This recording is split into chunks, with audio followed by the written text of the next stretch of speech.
Green hydrogen र green ammonia प्रविधि प्रयोग गरी रासायनिक मल कारखाना स्थापना गर्न लगानी बोर्ड नेपाल मार्फत कार्य अगाडि बढाइनेछ। आगामी वर्ष प्रमुख बालीहरू लगाउने समयमा रासायनिक मलको सहज आपूर्ति सुनिश्चित गर्न मल खरिदका लागि रु 15 अर्ब विनियोजन गरेको छु। तीनै तहका सरकारको समन्वयमा प्रत्येक स्थानीय तहमा प्राङ्गारिक मल उत्पादन तथा उपयोगलाई प्रोत्साहन गर्न आवश्यक रकम विनियोजन गरेको छु। धान, गहुँ, मकै र दुध लगायतका कृषि उत्पादनको न्यूनतम समर्थन मूल्य तोकिनेछ। उक्त मूल्यमा तोकिएका खाद्यान्न बाली खाद्य व्यवस्था तथा व्यापार कम्पनी लिमिटेड लगायतका संस्थाहरूले खरिद गर्ने व्यवस्था मिलाइनेछ।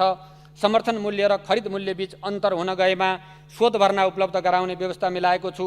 धान लगायत खाद्यान्न भण्डारका लागि मुलुकभर 100 सामुदायिक खाद्य गोदाम र घर निर्माण गर्न रु 45 करोड विनियोजन गरेको छु। खाद्य सुरक्षाको लागि बिउ सुनिश्चित अभियान अन्तर्गत कृषिमा आत्मनिर्भरताका लागि गुणस्तरीय बिउ बिजनमा क्रमशः आत्मनिर्भर बनाउँदै लगिनेछ।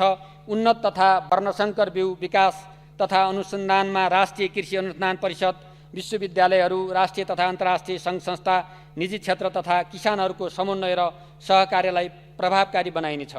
पशुपन्छी तथा मत्स्य पालनका लागि आवश्यक उन्नत नस्ल माछाका भुरा, उन्नत घाँस, बिउ, बेर्ना, दाना, औषधि, खोप लगायतका सामग्रीहरू स्वदेशमै उत्पादन गर्न प्रोत्साहित गरिनेछ।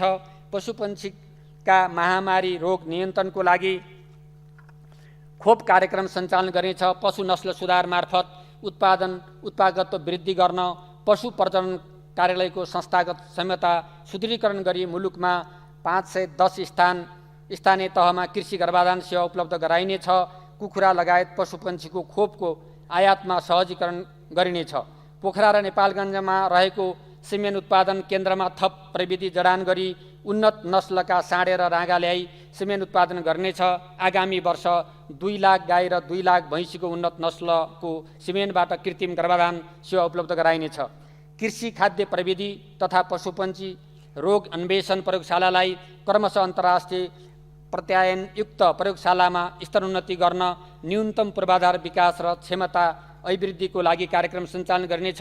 खाद्य पदार्थमा हुन सक्ने थप 2 वर्गका विषादीहरूको अवशेष परीक्षण सुरु गर्नेछ। प्राङ्गारिक कृषि उत्पादनलाई प्रोत्साहन, प्रमाणीकरण र ब्रान्ड प्रवर्धन गरी राष्ट्रिय तथा अन्तर्राष्ट्रिय रूपमा बजारीकरण गर्नेछ। जलवायु परिवर्तन, रोग किराको प्रकोप एवं प्राकृतिक विपदहरूबाट कृषि, पशुपन्छी लगायत तथा मत्स्य क्षेत्रमा रहेको जोखिम न्यूनीकरणका लागि पशुपन्छी बीमा लगायतका अनुकूलन व्यवस्थापनका कार्यक्रमहरू सञ्चालन गरिनेछ। विक्रम सम्वत 2079लाई कृषि जैविक विविधता वर्षको रूपमा मनाइनेछ।